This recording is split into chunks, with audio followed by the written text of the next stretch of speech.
بسم اللہ الرحمن الرحیم۔ حضرت اسامہ بن زید رضی اللہ عنہ بیان کرتے ہیں، رسول اللہ صلی اللہ علیہ وسلم نے ہمیں جہینہ قبیلے کی طرف روانہ فرمایا۔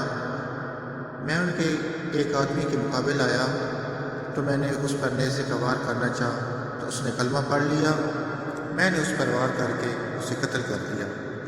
میں نبی صلی اللہ علیہ وسلم کی خدمت میں حاضر ہوا تو میں نے آپ صلی اللہ علیہ وسلم کو بتایا۔ آپ صلی اللہ علیہ وسلم نے فرمایا، کیا تم نے اسے قتل کر دیا؟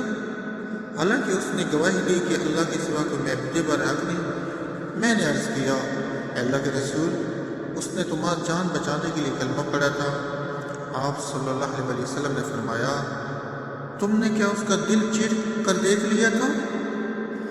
حضرت جابر رضی اللہ عنہ سے روایت ہے کہ نبی صلی اللہ علیہ وسلم نے مدینہ کی طرف ہجرت فرمائی تو طفیل بن عمر دوسی رضی اللہ عنہ نے آپ کی طرف ہجرت کی اور ان کے ساتھ ان کی قوم کے ایک آدمی نے بھی ہجرت کی۔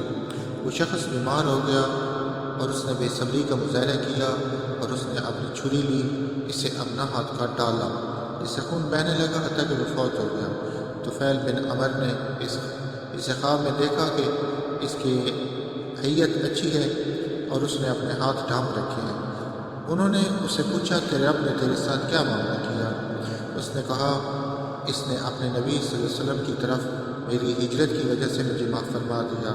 طفیل بن عمر رضی اللہ عنہ نے فرمایا، میں آپ کو ہاتھ ڈھانپے ہوئے کیوں دیکھ رہا ہوں؟ تو اس نے کہا، مجھے کہا گیا ہم تمہارے اس حصے کو درست نہیں کریں گے جسے تم نے خود خراب کیا ہے۔ طفیل رضی اللہ عنہ نے رسول اللہ صلی اللہ علیہ وسلم کی خدمت میں یہ قصہ عرض کیا تو رسول اللہ صلی اللہ علیہ وسلم نے فرمایا، اے اللہ اور اس کے دونوں ہاتھوں کو معاف فرما دے۔